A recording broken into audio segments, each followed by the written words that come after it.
Hello and welcome back to another week of the DP World Tour Picks and Bets. Skylar Hoak here, joined by my co-part Tom Jacobs, who is now a married man. Tom, how are you doing after your rendezvous in Las Vegas? Yeah, I'm doing as well as someone that spent 2 weeks in Las Vegas could be doing today.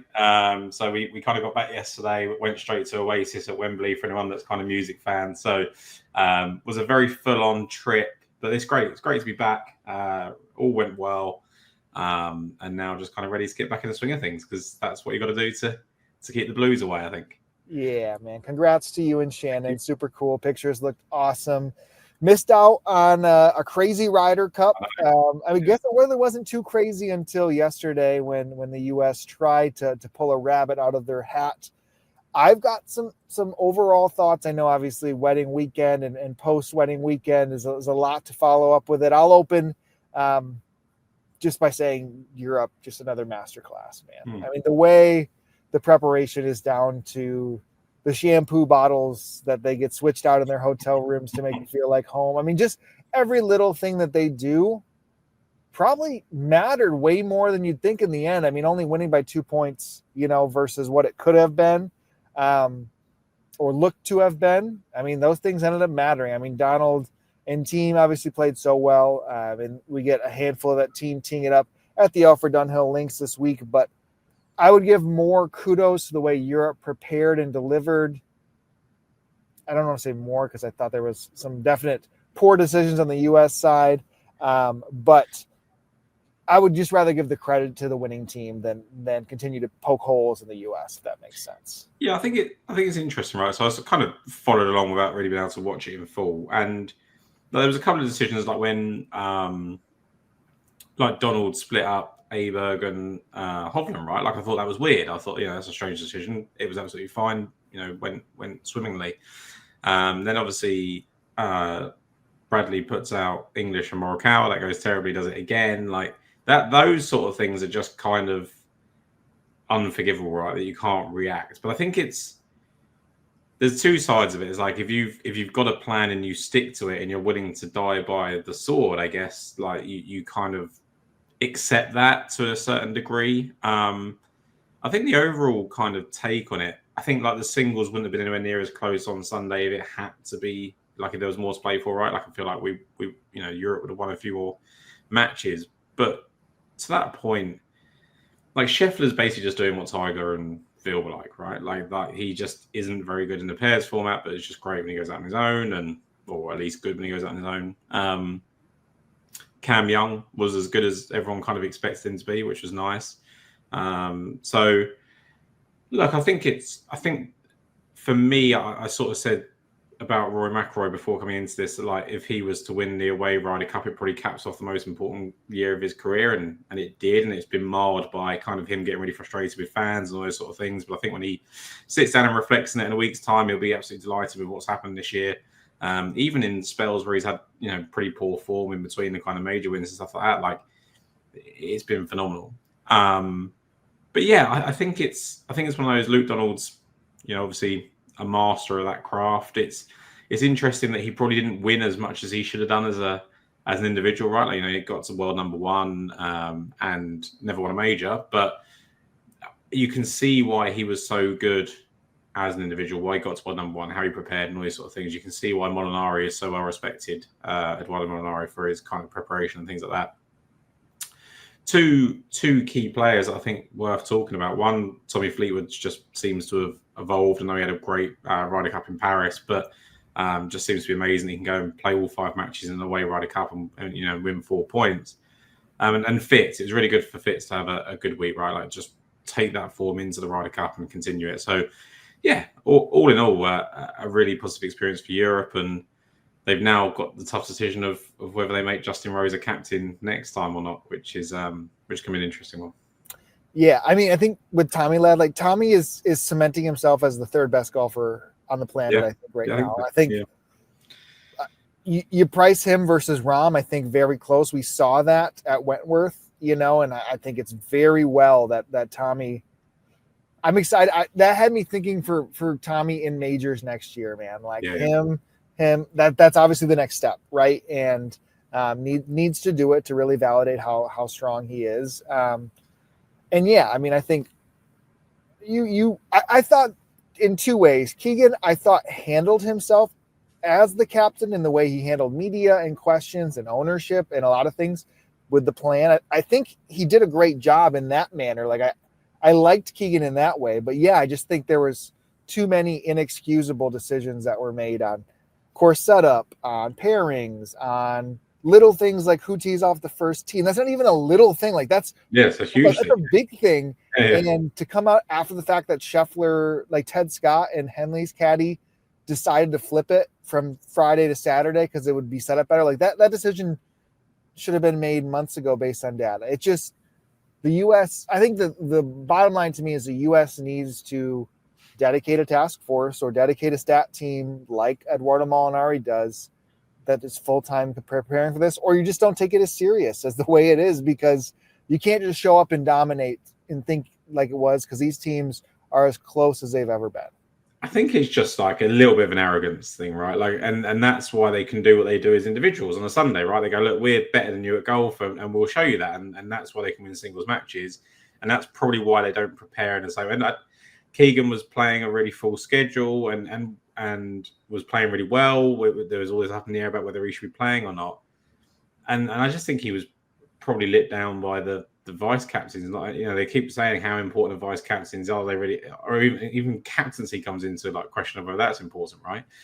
But if you have someone taking all those decisions out of your hand like Molinari does, and throws themselves into it, then you could get a different result, right? Like, it seems to me that the kind of Ryder Cup thing is, we'll put a bunch of people that are in line to be the President's Cup captain as the vice captain, and then, you know, they'll all be a captain eventually. And it just doesn't really work, right? Like, I feel like you need someone that is going to go in there, but I don't know who those guys are for the American team. Like, I don't know.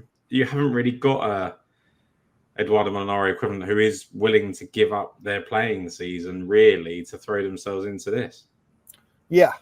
I mean, I just don't think the sacrifice to that point is there. You know, I guess, I mean, I think Keegan obviously made the sacrifice to not play, right? Yeah. Which probably, if you zoom out, him choosing to play, I guess I don't know, because then if he's relying on data for some of these decisions, then clearly it wouldn't have mattered, because he was being told differently on a few things. But I mean, it lived up to the hype of what you'd want to see of the week. And the end of the day, I mean, it was very fun to follow, and a lot of the guys we root for and bet on and cheer for were very strong, and I enjoyed it probably more than I ever have of one. It was fun to kind of take it in that setting, and you know, hopefully Bethpage is back to itself come major championship time, because I enjoy it as a fight for par versus there's a birdie putt on every hole, but crazy. Really weird that they actually didn't try and make it a bit tougher, right? Like, that was the kind of like Scheffler and Henley and all these people can kind of separate themselves. Morikawa probably separates himself a little bit if it's a tougher course and all these sort of things, right? And yeah, like I think for me, it's just one of those that I think they probably thought the crowd would do the job for them, and actually it went because they went too far. It fired up the Europeans, and look, I don't even know how I necessarily feel about the kind of crowd behavior. I think golfers are a little bit sensitive, but when beers start getting thrown at people's heads and things like that, and look, I don't think it was even targeted really. Someone just whacked out his hand, but like, I think it can spill over too much. And but when we saw the kind of Cantlay and Rory thing, and then Cantlay's caddy, I think it was, wasn't it, right? Like at the last Ryder Cup. Like, I think that's fun. Like, I think that's fine. You want to see that kind of passion. So I think it's borderline, but we kind of heard all this was going to happen in New York, right? And it was kind of like, and this is where it probably would have helped having like a Poulter, Mickelson captain, which I think probably would have been the case. I think we had two pretty mild-mannered captains, not really take it upon themselves to quieten down, and the players did it, and Rory did it, and Larry did it, and it's just bad for USA because the players just react. It just kicks Rory and Shane on, right? So, yeah, just all in all, I think another advert for how important the Ryder Cup is. And an advert for the USA needs to do something. It's now to a point where they can't just rely on winning in the US, which is, Medina should have been that shock. It obviously wasn't. And even then they had a massive lead right at Medina, like it was a huge comeback. So yeah, I think they just need something else, and they need probably someone like a Molinari that is willing to just sit in the background, work all these things out for a captain, for a Tiger Woods, probably at Adair Manor, right? And then go from there. But I think they're let down by the fact that a lot of people don't want to do it. They don't want to do it. And the only person who probably does want to do it is Phil, and they're not going to let him do it. So it's kind of a bit of a weird situation right now. Yeah. I mean, there's, again, not to like even point the comparison that anybody that does the type of content or work that you and I do, but like there are such well-respected individuals who are in handicapping that know data so well that it doesn't have to be a player. It doesn't have to be the organization that uses the US uses for data stuff is not even full-time golf. Like you could use someone of a data golf type, like there's such great people that do work with the data that help you and I make decisions on how we handicap, and a lot of people, it's just a lot out there.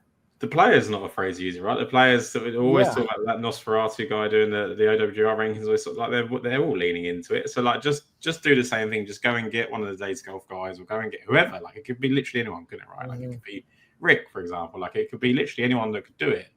But yeah, you can do a bipartisan Pat Mayo, and just he's the one that he does not have an allegiance to anything. He can get in there and show them.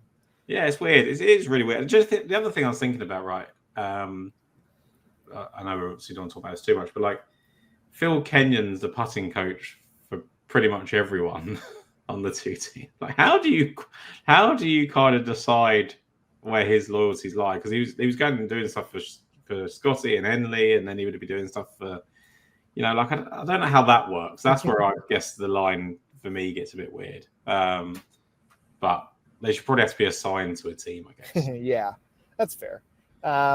Well, let's transition over, wrapped up on the Ryder Cup. Let's go to the Alfred Dunhill Links Championship. So schedule-wise, just off the top, Tom and I will be doing the show for obviously this week's preview.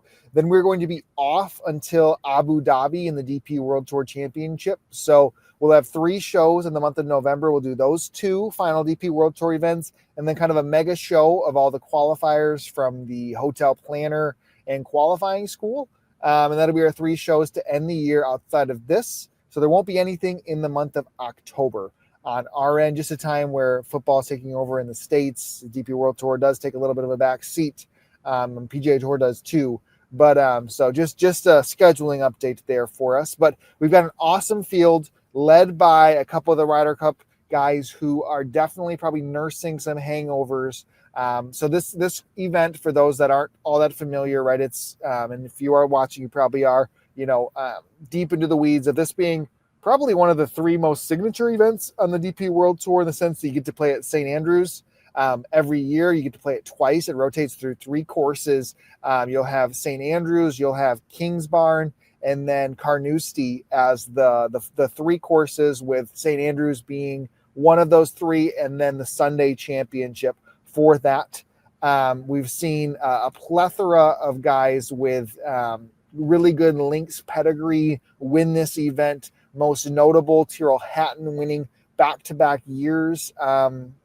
What years were those? Those were a little bit early on, right? It was 17, 18 for him when he won? 16, 17, yeah. 16, 17. But we've seen a lot of guys come through with really strong Open Championship, obviously, links records, and do really well in this event. And now we have a bunch of them at the top. You have Tommy Fleetwood, plus 7-1. You have Tyrrell Hatton, 8.5-1. Matt Fitzpatrick, 10-1. Robert McIntyre, 16-1 as your 4 Ryder Cuppers. Tom, of those, are you betting any? Yes, yeah, I'm gonna bet Tyrrell Hatton. So I was kind of between Tyrrell Hatton and Fitz, and the reason being, obviously, we talked about Fitz just continuing that really good form, and has won this tournament in 2023. But Tyrrell Hatton's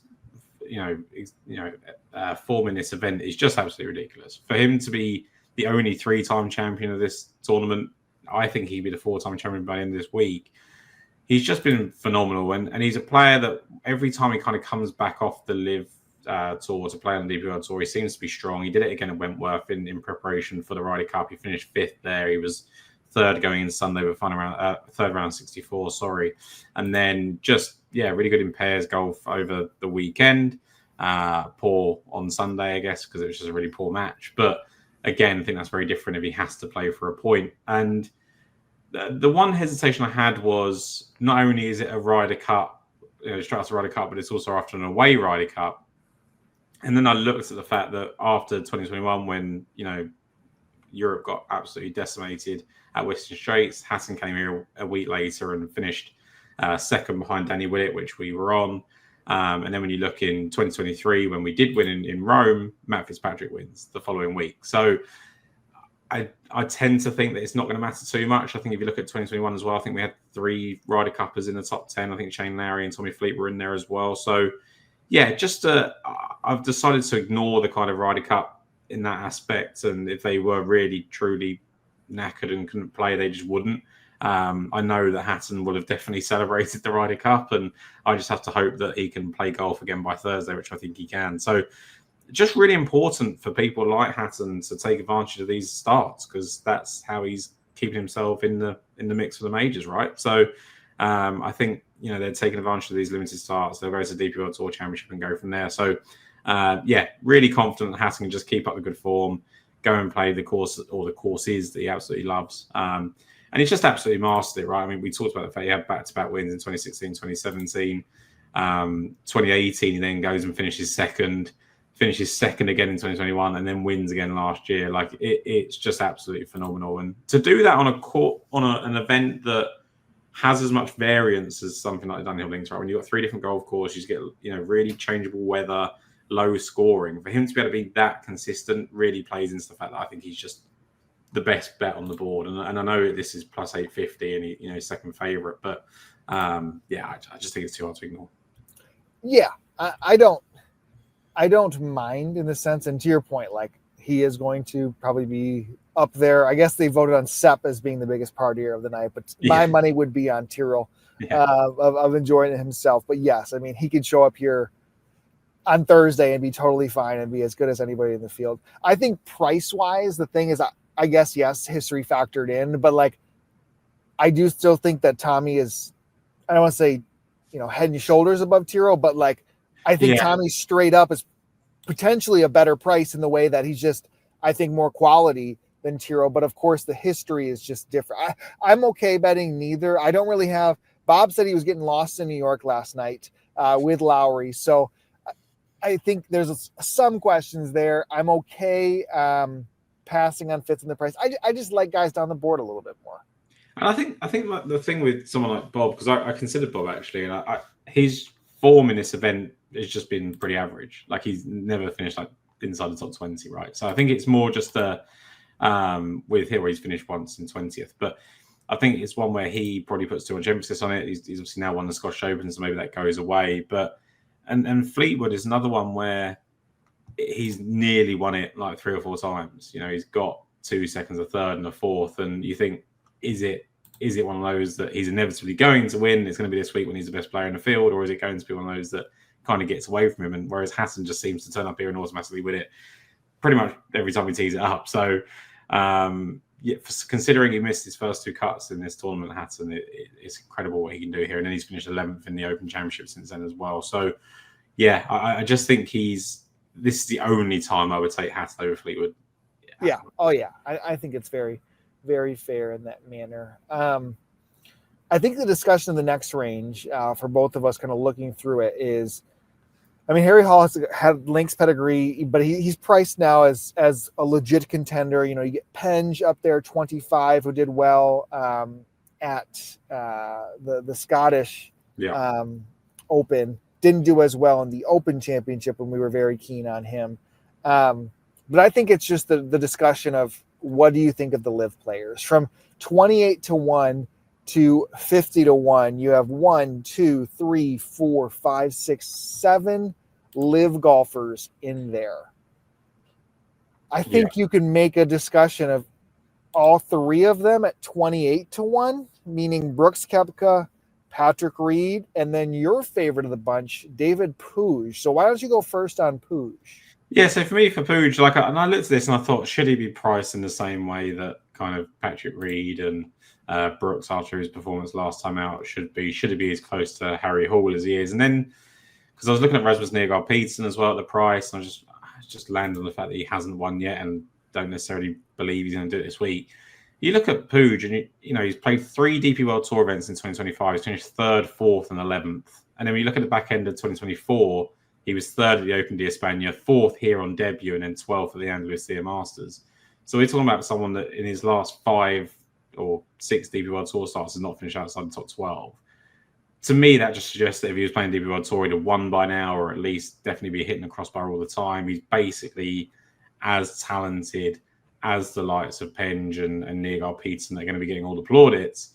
And he's, slightly more aggressively priced because I think people still don't know with him, right? But I think the real kind of sort of standing point for me that I took was that when you look and he finished 10th in the Live Golf standings this year, he really struggled for the first couple of seasons on Live, even though he was playing good stuff in the Asian Tour events and the International Series and things like that. He really struggled on Live. So to see him actually settle on Live, and I know we don't know what kind of stock to put in those tournaments, but I think just that, okay, he knows where he is in his game. He can play there and be competitive on the DP World Tour as well. I was really impressed by that. And I just think the fact that he was 4th last time was massive. So, yeah, I think Puig at 28-1 was a pretty decent price given that kind of very good form in limited starts on this tour. I'm struggling here the more I think about it. Like, what are your thoughts on Penge? Did you look at Penge at all for this event? So I was going to say that, like, I don't like it. And the reason... Yeah, I think I might like it. I think I might. You go first. Yeah, I wanted to do it. And then, because I thought, look, he's got that second place at Scottish Open. He's playing so well. He's probably the best player on the DP World Tour, or the regular DP World Tour player. But when you look at his true links results, okay at the Nexo Championship, I think he finished like 17th, missed the cut at the Open Championship. He's played here twice and played at this golf course twice and played pretty poorly. Now, the Open Championship, I'll kind of let him off because he wasn't the player he was, and it was pretty. He has a 12th at Royal County Down in Ireland. Yeah. But then, like here, like 76, 73 on his Open start a couple of years ago, and again, like let him off, like he wasn't the established player. Last year, 75, 69, 70 in this event, and just not like had he have played well, had he made the cut and did what Ryder did at the Open Championship, had he played, had he contended at the Nexo Championship, I just wonder if like his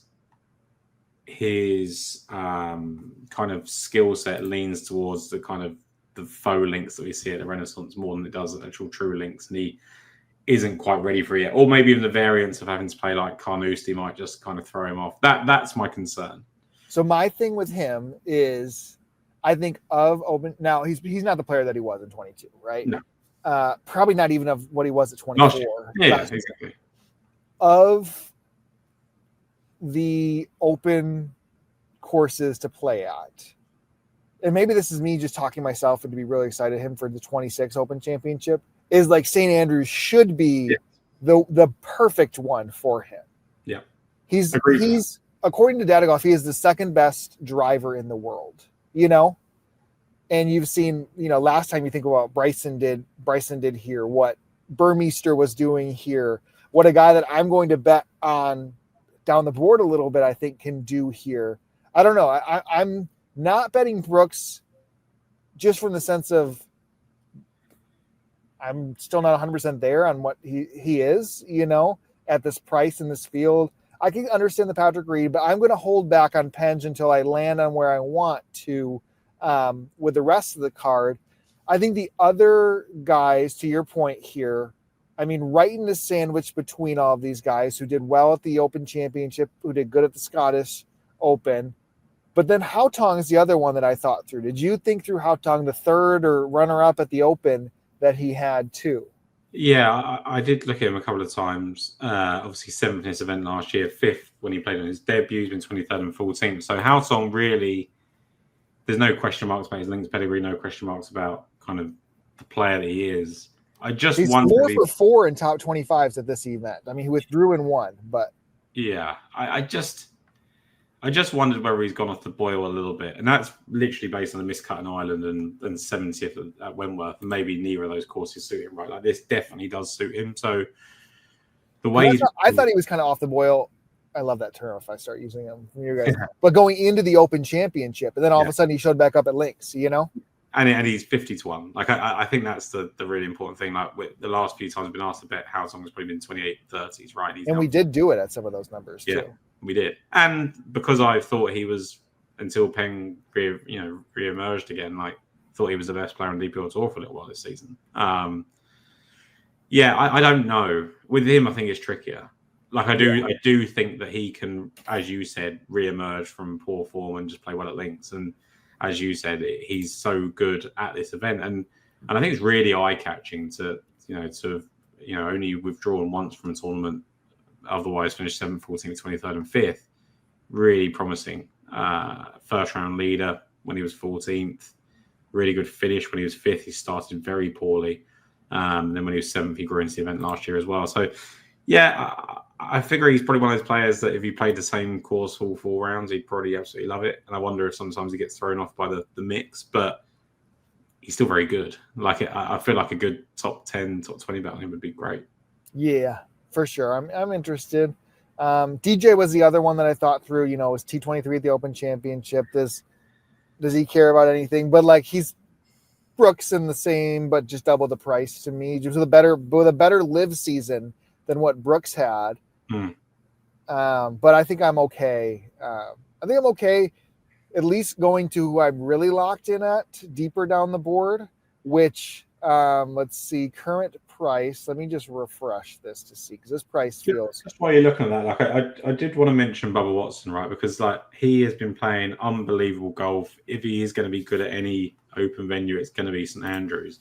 I just couldn't get over the fact. I remember talking to Ted Scott, a number of years ago now on the podcast, and he basically said that like Bubba just can't do links golf because there's just no separation. Like he needs that kind of cleared. That's why he's so good at Augusta, because of the Pines draw, and that's why he's so good at Phoenix because of the sort of desert. And he can't just deal with the kind of nothingness to kind of aim at. So that kind of threw me off. But he's playing so well. That was the thing. And he's kind of 70-1. I thought that's mildly interesting. But yeah, I just think it's the wrong type of golf for him. I was just surprised he was here. Yeah, for sure. I think it's pretty cool that he is playing. The guy that I'm going with, that again you just set up for spots to really separate with your off the tee ability. I can't believe Aldridge Pock-Eater is 80-1 in this event, Tom. I've had him lined up. I always support the Vincerix guys, Matt Gannon and Adam, who done that. And he said any money that he's thought about investing over the last couple of years, he's betting it on Pock-Eater to win the 2026 Open Championship at St Andrews, just stockpiling into that. And he won at St Andrews as an amateur, made the cut then in the Open Championship in 22. Oh no, I guess he did miss the cut. I might have missed it. Was he even close? Actually, no. It wasn't even close. But I think he won the the amateur championship that year was at St Andrews, I believe. He has, let me double check this as we do this, but I'm rather confident he won. Let's hear. Yeah, the 2022 St Andrews. No, he didn't do good at that. Tom, the amateur championship he won was Living St Anne's in 2022. Don't let any of this distract you from the fact that Aldridge Pock-Eater at 80-1 with, I guess maybe I just think of him as a links player based off of some of the links success in that. That's probably what I did at that time. Yeah. So I looked at it, right, and I was convinced, like you, that this should be the perfect venue. It should be the perfect venue for him. He's going to be able to, rip off the tee and play with pretty much freedom. And he's better than half of the DP World Tour and the Sunshine Tour players that are going to be playing this week. So it would be a great opportunity. And I just looked at it like he had the miscut in the Open, which again, like if we discounted it for paying, we should discount it for him. And I do think that Open Championship was not a driving test at all. No, exactly. But then like 2 years ago, he played in this and shot 73, 73, 73 and was 125th and like missed the cut. And I just like since he won, he's been terrible. Like withdraw, miscut, 59th. There was talk about him going to live, I think, and I don't know if that's a factor or like that is that why he's here. I don't know if that's a thing, but he's one of those ones where it could look ridiculous at the end of the week. I think on principle alone, a PGA Tour winner at 80-1 for me is. I think really highly of what his ceiling game is. So. Yeah. And the amateur link success, St. Andrews aside, I guess, I just think this could be the spot. And I'm leaning into some big drivers this week. That's kind of the way I like playing it for it. So I'm going to start at 80-1 with him. And then we have a dual selection at 100-1 here. Do you want to go into Lagergren? Yeah, I think with Lagergren, like I wrote in my article earlier, that basically, he's not Tyrrell Hatton in terms of record or even player, right? But it's phenomenally consistent. 4 top 4 finishes to his name. He's been 12th as well. On top of that, he was runner-up with Hatton alongside Hatton behind Willett in 2021. And then you look at it, he was 8th at Crans. He was the best player behind Rory McIlroy. Went to a playoff with him in Ireland. He was leading at halfway that week as well. And I just think about how much JJ Spawn kind of kicked on after kind of getting beat by Rory McIlroy in the Players' Championship. And I know that Lagergren's kind of slowed down a little bit, but when you look at it, he was 4th after round 1 at Wentworth, 11th going into the weekend, so he was still playing really well. France was a new golf course, don't necessarily know whether it suited him or anything like that, so I'm not too concerned about that. I'd rather focus on the fact that he's been brilliant for 2 tournaments, coming back to the one he absolutely loves. I just think it's very, very clear. Like the same people just play these. Even like Nicholas Colsaart's got like 3 top 10s here over the last 6 years or whatever it is. The same people turn up every single year at this tournament, and yeah, I don't know if it's the. I talked about this a couple of times. That we've discussed this on previous podcasts of this. That just as much as it is about the kind of links golf and the suitability to it, it might just be that you're an incredibly patient person that's willing to do the kind of 6-7 hour rounds with the amateurs, right? Like that might be a huge factor to it as to why people do or don't do well. So he seems to throw himself into it. As I said, 4 top 4 finishes in it, 2nd, 3rd, 4th, and 4th, and the 12th. Even when he was 12th, he was inside the top 8 for the first 3 rounds. Hasn't been as good the last couple of times round, but seems to be back in the form again now, and confidence should be really high. He would be a type of golfer we would be betting just based off of form, probably at this number alone. Yeah. Right? And then you add in, like, he's a top 5 name that you think of when you pull up to a links course. I think it's a slam dunk. He's probably going to close like 66, 60-1. He's going to be the most popular bet probably of the week for very good reasons, in my opinion. Trending form and an amazing links player, and just not priced like any of the other links players. Like you get Daniel Brown priced at, where's Daniel Brown priced at? He was priced at 70-1. Not in, I guess maybe he's popped here and there, but Lagergren has had that stretch in a row. So that to me seemed like a really good one. It is funny that we've gotten this deep in there and didn't even like balk at Tony Finau being 66-1 in this field. And I really looked at it because he does play St. Andrews well. He's playing so bad. Yeah. You did show a little life through 36 at the Open Championships. That's the only time you remember seeing anything about Finau recently. But I'm good. Yeah, I am, and I'd be really disappointed if he won and we didn't bet him because I really like Finau and I love the fact he plays links really well. But yeah, it's just such a tough grab. Okay, others through here. So I've landed on Potgieter for sure, Lagergren for sure. I'm really looking into. I guess realistically, the last event. For me, delivered in all aspects of what we'd want from Guido. Guido was on every person's betting card, came through with the top 5 and a heroic par at the last to hold on to that place when everyone was chipping into 18. 18 as a par 3 is a crazy finishing hole they had in France, which was kind of fun. But Guido is completely trending in all directions. Now, qualifier, links, never really has been his cup of tea. He hasn't played all that well. He's made, I think, 2 cuts in Open Championships, never really made too much noise. But I just don't want to ignore all the flashing red lights of an informed Guido Migliozzi at quadruple the price that, you'd get him in a typical DP World Tour form or event when he's starting to show form. I mean, we get him quickly back into the 40s and 50s other times when he's, ripped off some events. I mean, we did have him at 100-1 last time out. They got bet down to like 50s quickly last event, but I think $175 for him, man, that feels really good just from based off of the way I feel about Guido right now overall. So I'm not missing out on him. My next one's in the 200s. Anybody in the lower hundreds that you liked?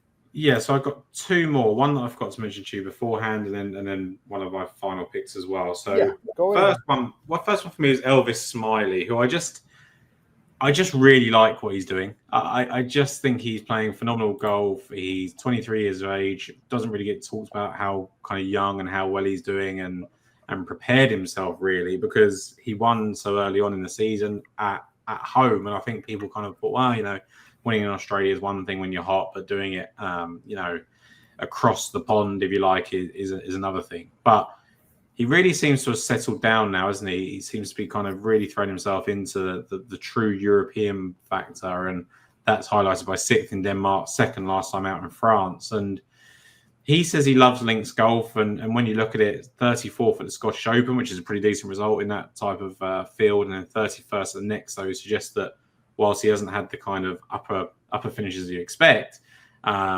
he's done solidly well enough to suggest he likes it. He's one of those ones where I don't think he kind of stands out to anyone because he doesn't gain that much on kind of approach or off the tee. Off the tee, generally pretty much struggles. But the one time he did gain strokes off the tee this season was at the Scottish Open, so I'm kind of hanging my hat on that a little bit as well. But I just don't want to miss out on Elvis Smiley at 100-1. I think the upside of Smiley is huge, and I don't necessarily think that's being talked about enough, to be quite frank. I think that because we've got Penge and Reitan and Nygaard Peterson and all these other names, I know we had Coover earlier in the season, because he's kind of, his win happened so early, I think we kind of almost forget that he won. Then when we do remember, it's like, okay, well, he won in Australia and he's Australian, it's not that big of a deal. But the fact that he's now had those 2 top 6 finishes in recent starts, I actually think that the 2nd in France, not literally, but like mentally, might even have done more for him than the win at home, right? Because I think he won the Australian PGA, right, and he just won like in Australia a few events before that, so it wasn't kind of a big deal. It was kind of continuation of the same form. To go and actually gain strokes on approach in a really good manner and putt really well in France and push all the way to against Michael Kim as well, which is a PGA Tour talent. I was really impressed by that. So. Yeah, 100-1 Smiley, who I think will really love this links test. I thought it was a decent price. Yeah, I mean, grading it out on a weighted scale, like that event, that 2nd was better than the win, in theory there. So, I can totally understand him. And yeah, I think, what is he in the... He's 14th in the race to Dubai. Like these guys got a lot. This next month is like incredibly important. That's kind of like part of the Penge angle was he was 52nd in the world. Like you get yourself top 50. Yeah. You're getting the Masters. You're obviously going to get your card early. Just a lot to think through with some of these guys in this next month. I think with someone like Penge, like with the top 50 angle, one, yes, it's always going to motivate you, but like, he doesn't seem to need any more motivating. Like he is just full throttle going for it. And I generally believe that like he'll get to the Middle East towards it, maybe even India, right? And I think he'll just play well enough to get into that top 50 and get his PGA Tour card. But it'd be amazing for him mentally to do it amongst all these players. I think is one of those, right? But I do definitely understand the kind of Smiley trying to get a PGA Tour card, massive, right? Like he looks like the type of player that would actually love go to America and see how he does over there. So I like that. The other one for me in this range, before we go deeper, Sky, was Todd Clements, who I feel like we talk about a reasonable amount on this podcast and don't necessarily get there too often. But he's now at his 3rd top 10 in his last 7 starts by finishing 10th in France. He was 3rd at the Barracuda. We talked about him before going into that week. And then he was 7th at the Nexo Championship, where he was 2nd going into Sunday. And that was kind of the kicker for me, is that wherever I had the chance to see Clements play links golf, well, he's played here a couple of times, and and he's played at the Nexo Championship, finished 7th. He was 35th here last year after, I think, missing the cut on debut. So when you look at his kind of approach play numbers, they're really improving. He led the field last time out, and then he was 22nd, 19th, and 16th before that. Tees green's been really strong. When I think about his winning check, it's about the fact that he was, able to kind of just drive it however he wanted to. So for someone that's been pretty inconsistent, he's now got 3 top 10s and 2 top 30s in his last 7 starts. I just think that's something to take note of with someone like Clement. So did I expect to wake up and see a bigger price? Probably a little bit, but also understand the fact that his ball strike has been so good and is really suited to this test. So I was quite happy to go with Clements at 125. He's got the amateur links stuff too, right? That we've always kind of hit on. There's a lot of guys. I mean, it's tough because you do associate, European players or English players that having that, and then you go to the Nexo and like a Joe Dean does the same thing too, who's got that pedigree that we've talked about. You go in this range, Matthew Jordan's always associated with it. Obviously, Willett won here before. Ewan Ferguson has had some. Grant Forrest won the Nexo and is now 100 to 1. Like, there's a laundry list of players I really think you could bet here. I remember going hard at the Caleb Surratt angle last year for this event, and he missed the cut because he was so good at the Walker Cup at St. Andrews. I thought that was kind of a sneaky angle. I'm letting it go. I'm going all the way down to 200 to 1. Most people here think I would go the links angle of back to our guy Jacob Skov-Olesen, which I did think that, I think he's worthy too. Like I don't mind that. He's just so erratic sometimes, but also has a bunch of top 10s to his name. But I think so much is going well for Mikkel Lindberg that I can't ignore him. I mean, he was somebody that I didn't feel all that comfortable betting in France, but the number felt good. Plus, just his trending form, right? I mean, he went 4th at the Danish Golf Championship, 13th in Crans, and then he was 17th at the Open of France. But in the Irish Open, I believe, opening round 69, which put him in a good spot. At the Belfry, a 67 at the round 2, put him in a good spot. Just kind of 5 straight events showing decent life to me in what he does well. And again, if I'm thinking of like, who's the pot getter right now of the DP World Tour, of somebody who is like, who at the time was way down the board in odds, but has an ability to be the best driver in the field built around distance. Lindberg is that guy to me. And now pedigree, like of a links wise, he's played this event once and withdrew. I don't really know much for him Open Championship wise. I don't think he's ever played in a major, let alone Open Championship. But Nexo wasn't that good from him. But, I mean, his top-tier driving statistics are up there with the best in the DP World Tour, in my opinion. So St. Andrews, makes sense for me with him. Yeah, and I think for me, the one, like you said, I just couldn't really find too much about him having links pedigree. That was the kind of down point for me, if you have to find one with a 201 golfer. But I was just really encouraged by not only the fact that he's keeping this form, but it's across so many different venues, right? Like it's in France, at the Belfry, it's at Ireland. For a big hitter to do, I don't think any of them should be good for him. Yeah. So for him to be able to do that at all these different courses suggests, to your point, Skyler, if he gets to one that's suitable, he should really flourish. And that's the very basic analysis. He's been really good where he shouldn't be. Now let's go and see where he can go at the best one. I think it's a very simplified version. I just don't know. I don't know if he does or doesn't like links. That was the kind of thing that I struggled with. Yeah, for sure. And I'm willing to take it at the price. Yeah. That does it for me. I mean, truthfully, this is a week where there is a lot of golfers I could end up selecting. And I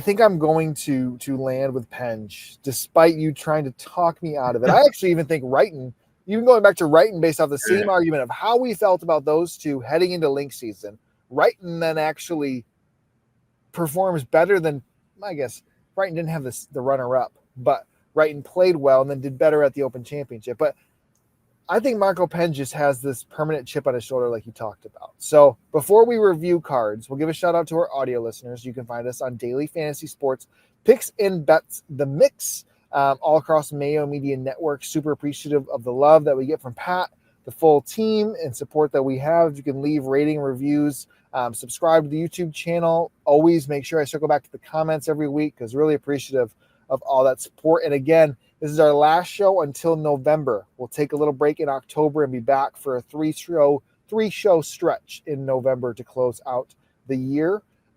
So if you can go through, Tom, if you want to give your betting card from the top. Yeah, so it's Tyrrell Hatton for me at plus 850, David Pooge at plus 2,800, Elvis Smiley 100 to 1, Todd Clements at 125 to 1, and Joachim Nagren as well at 100 to 1. Perfect. I'll be going Marco Penge 25 to 1, Aldrich Potgieter 80 to 1. We'll go 100 to 1 for Joachim Lagergen, and then 175 to 1 for Guido Migliazzi, 200 to 1 for Mikkel Lindberg. I love this event. I'm a big fan of this event. I wish it even pulled more guys over in a non-Ryder Cup year. It probably would. But for all those that stick with us, again, super appreciative of the support that you've had for the year. Again, we won't be gone. It'll just be a little see you soon. Tom, congrats again to you and Shannon on your wedding. Enjoy this week, and we'll keep up with it. You can find Tom at Tom Jacobs 93 on Twitter. Find me at Sky Hoak DFS. Still available in the month. Just feel free to tweet at us, and we're happy to answer any questions. But good luck this week, everybody, and we'll catch you in November. Take care. Thanks, guys.